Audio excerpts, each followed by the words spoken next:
Yo, what's going on? It's Robert Bruce right here. I am at the Barbs, and last night we saw an absolutely amazing show. Rupi Kaur, the international phenomenon, poet, illustrator, and all-round creative.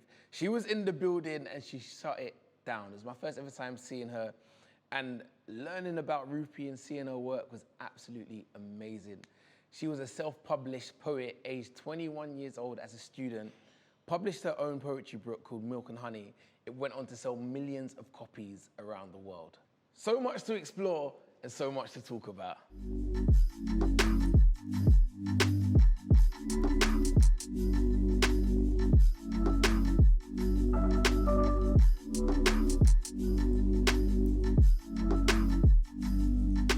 We are at the Barbs, very comfortable. Everything is just, chef's kiss. And I've got someone in the guest chair right now. If you know her, you know her work ethic. She is a force in the music industry, literally. Anyone that mentions her name, if you're associated with this lady right here, you're in good hands. Give us my name is. My name is Komali Scott-Jones. Sometimes I like to let you, big up your chest a little bit. So I want you to let the people know, who have you worked with and worked for that people will know outside? So at Parlophone Records as an A&R manager, Hamza, Manelia, a bunch of others, JB Schofield, and lots of others that you may not even know yet. And then outside of that, I'm co-founder of the Black Music Coalition and The Debrief. And we obviously came to see a show. Yes. We saw the amazing poet that is Rupi Kaur, a truly formidable creative force. Like I learned that when she was 21, she self-released her own poetry book. So wild. Went on to sell millions and millions of copies, literally talking about her life experiences, immigration, love, burnout. She covered so much, and I was just so shocked to see, first of all, the type of people that were there, because I couldn't say what type of person was there. Everyone was in the crowd, and how she just commanded the room and the energy in the room and the poetry, how it was flowing, and even when she backed off her heel, she's like, you know what, we're gonna get into it today. Had you seen her before? Had you ever seen Rupi? I've never seen her live, but I've heard about her a lot, and I think her work is really shareable, and I always see it on like social media. I think I don't actually follow Khloe Kardashian, but I feel like she always, that's the kind of level that her work gets shared on. Because I feel like it was just the whole show. What really struck me was like it was so relatable, and all the topics and the way she attacks them, it was like, I can fully see why she's sold out this world tour. Do you know what I mean? It was really, really special, I thought. And I think like even the whole just coming in, grabbing drinks beforehand. Yeah. I never knew it was so like sociable, if that makes sense. And you just come and everyone's just vibing. When you stepped into the building, obviously you're aware of it because of the music side of things, but coming to see a show, what was that like? You know what, I just enjoyed the vibe. I was quite excited, and I think it added to the fact I was excited to see her and see what she had to offer live and stuff. So it was just a good vibe, and we met like some cool people beforehand, and I don't know, it was proper vibesy, probably more so than, I don't know, sometimes like I go to the theatre, I've got like friends that act, and I've actually always gone to the theatre in my life, but not as often now. But when I do, I still feel like you can feel a little bit out of place if you're not like a proper, every week theatre goer. And I think I didn't have that experience here, which was really interesting, because I think you do feel that in a lot of spaces still, you feel like you've got to be a certain There's a barrier type. to entry, a little bit. Yeah. And that's even coming from me, who I would say, pretty cultured. Speaking of culture, because she touches on culture during the show and in her poetry a lot. You're from West London? I am from West London, very proudly. Caribbean family, Jamaica on one side, Barbados on the other. And so like one of the poems that really stood out to me was the one about her mum and like coming over and just, broken English, I think it was. And I really resonated with that. I thought it was, just really spoke to like being first or second generation child of immigrants. And because I often think like, I can't believe, when I go back like to the Caribbean, I think, I can't believe my grandparents left here to go there. Do you know what I mean? Obviously it is much more complicated, but I really I felt that moment a lot. I feel like it was, just really reflected a lot of our experiences, especially as Londoners, because so many of us aren't, we're from here, but there's other roots as well. And yeah, it's a weird thing. It's like, you've got, like, you belong, but you don't belong. Yeah, and it's like you've got one or two homes or three homes, but it's kind of weird if you went back to one, maybe you don't feel like you belong there either. You're sort of caught in the middle of like so many different worlds and resonating to different parts of each of those worlds, if that makes sense. So like sometimes I can be in Dagenham and be like, yeah, this is so me, like this is what I know is to understand. And then I'll go Ghana and I was like, oh, is this what it feels to be like one of many who are just the same as you? And then you'll be in different parts of the world. But I find West particularly interesting. What about West is in you, would you say? Oh, you know what? Yeah, when people talk like they guess where you're from. Yeah. I feel like I do feel like creatively, I know that South get a lot of stripes, yeah. And I've actually got, most of my family are from South, like they live in South. Yeah, my dad's from South, everyone's from South. No way. Yeah, but we are still West. What can I say? The cream rises to the top. No, but I feel like West London is very creative, do you know what I mean? I think you've got a really deep music scene, and just amazing artists that have come out of West London. Like we've got Cleo Soul, Shaka, Western. The list really does go on. Like, and I feel it's a really nice melting pot. And I think it makes you quite accepting because you are kind of like on one side of the road are like the big, townhouses with a certain type of demographic that live in there now, but then that could be opposite an estate. And, you're side by side with like the Moroccan community or Portuguese, Brazilian, Angolan community. And I do feel like growing up and going to school there and stuff, like you do really feel that. Like, and so there's, I think it's a proper good like cross section of London and kind of your experience there. So you don't feel too out of place anywhere, I would say, because you kind of got best of both. Yeah. I guess you're around so much diversity, especially when you're younger. It's like that is what is the norm to you. Was there ever a time where you realized, okay, this is what happens in my area, but this is normal in that area? Because I think about Rupi describing about her family moving over to Canada, I believe it was, and having the culture shock.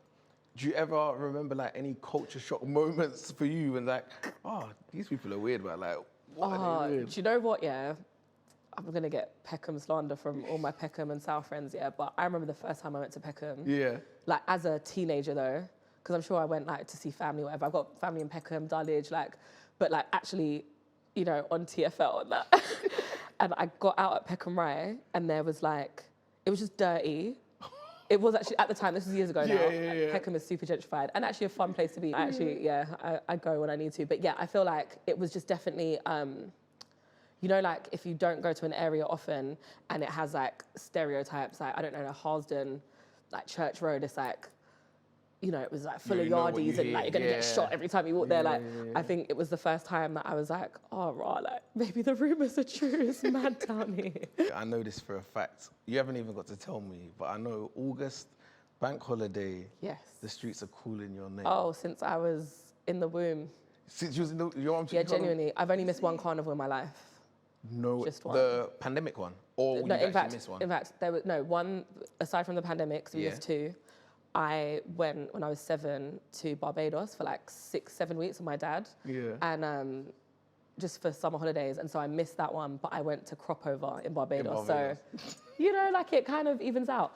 But so Carnival is like a massive, massive part of, just my life. And it was always very family orientated. I've got family that literally live still in Ladbroke Grove. And growing up, we would stay the whole weekend, go to Panorama on Saturday, and just wake up. And even before I was old enough to proper be involved, we'd plan our outfits and and then obviously you are older and it's like, oh, God, there's boys there, like, you know what I mean? You stop doing the floats and playing pan and all of that. And so it's really special. It's just a time where, very family vibes. And I don't because of the job I do, it's very demanding. I could you know, I can easily miss people's birthdays and, you know, special occasions. But I would say Carnival is a weekend where I really try to like keep for myself. Because it's always been, I don't know, it's like tradition, and being Caribbean is important to me. So I like to just throw myself in. It's nice to see like just how culture affects and shapes people. And even with Rupi, she could have easily left her culture behind in terms of the higher levels of society that she's gone into, or the different spaces and circles that she's experiencing now after selling millions of copies of her poetry. But in her work, it's still such a foundation. And then you also get the angle and aspects of her friendships and how her friendship groups have grown and stuck together and stuff like that. And I really found her work it just touched on everything. Yeah. And it got me thinking, what friend was I in my friendship group? Oh my God. What friend was you in your... Were you not the leader of the group? So I'm the leader of the group. I was the leader. Do you know what? I was a leader that empowered others to feel like they were the leader. That's the true leader, so you know? Sometimes you lead from the back. That's true. Yes, those who don't say much, say it all. I like what you did. I just made up my own phrase. So much to write down. Yeah. No, but what friend was you in your friendship group? Do you know what? I've always been quite bossy. And yeah, I think in all the friendship groups I've had in my whole life, I don't know, I feel like I would have been a bit like Rupi. I feel like she was the one that was like a bit outspoken. I feel like, but also really supportive and really loyal.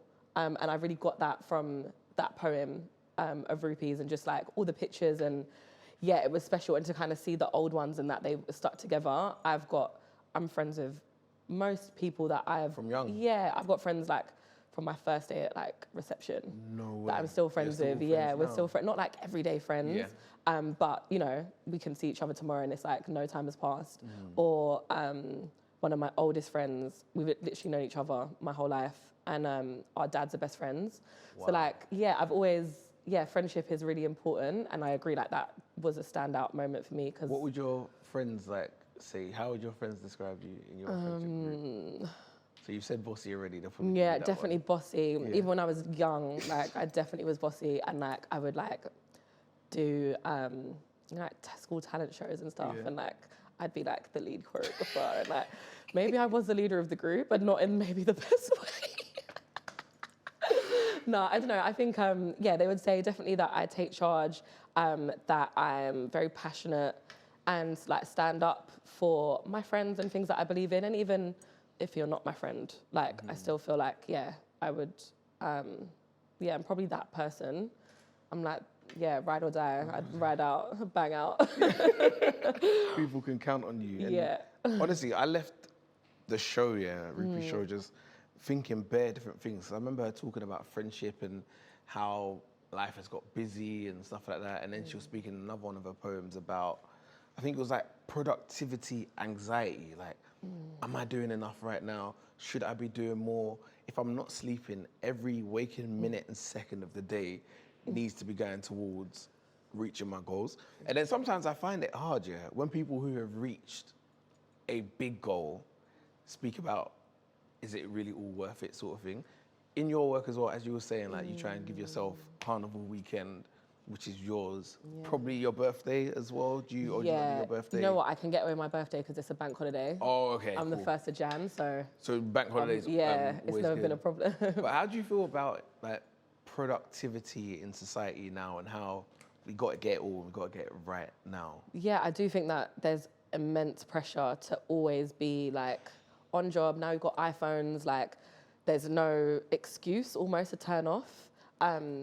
Even in a job that technically is a 9 to 5, mine is much more 25/8.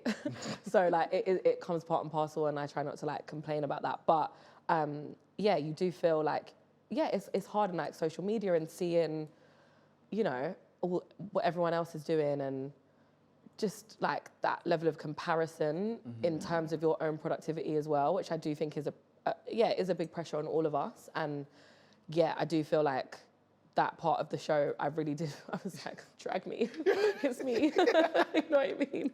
Yeah, that one, that hit. But then how will you balance that, like, wanting to progress and wanting to better your family situation and all of that, but maintaining friendships the way she has. And I guess her friends have had to be really graceful in that fact, but do you ever get friction between that of, guys, I really need to go and get it now, and like, please bear with me? You know what? I feel like I'm quite lucky in my friendship group. I would say that we've all got like, even separate groups. I think maybe because of how I am and who I'm drawn to, I think we all have like quite a good work ethic. So we kind of take it in turns. Like there's going to be busy periods for some people. I don't know, for example, when I used to work in fashion, September, June, February, I can't take holiday, I can't do anything. I might not be able to make it to any of your things. And yeah, similarly, like now if I'm working on like a campaign, like we're deep into like lead up to release, I might not make whatever it is, but I feel like you kind of take it in turns. And also I think there's just an understanding that like there may be like, from my experience now with my friends, I would say there's probably like a 4.5 year period that, not consistently, but we've really been in grind mode. And I think only now, like, you know, some of them have started their own businesses or, you know, have gone freelance and like, you know, just like things that require very much like laser focus. Yeah. And I think it's just giving each other the space to do that and the support, and we link up when we can, and it's not like, oh, right, like you didn't come, or, you know what I mean? I think you just have to give everyone grace and yourself grace, because yeah, it's difficult. But yeah, I think friendship is really important. And also, I guess like what you're saying, you just have to retain those friendships, because on the other side of that success, like you want to be able to share it with those people, and you don't want to have, you know, ostracize them on your way up. So yeah, I felt like that was like a special kind of note. Because I was looking at her and she shouted out two of the people she works with who are also her friends, but because the stage was so big and she was just like one lady there, I was just visualizing she literally has to hop around the world. Like, how do you maintain friendships, relationships she touched on as well? How do you maintain all of that while still being in that space? And I feel like the way she's done it is really, really nice, because on her journey, she's paying homage to everything that built her up to the point that she's on. Like, what for you would be the idea of success? Like when you sit back on a chair like this at the Barbs and you're thinking, yeah, I'm happy. Like, what would be that idea for you? I think for me, the main thing is like, through music anyway, that part of my career, I think just leaving a cultural impact. And I think obviously in part that's measured by like amazing sales, and like you want to sell as many records and you want the artists and music that they're working on to, you know, reach around the world. Like to me, that would be successful, to be, you know, part of an artist career like that.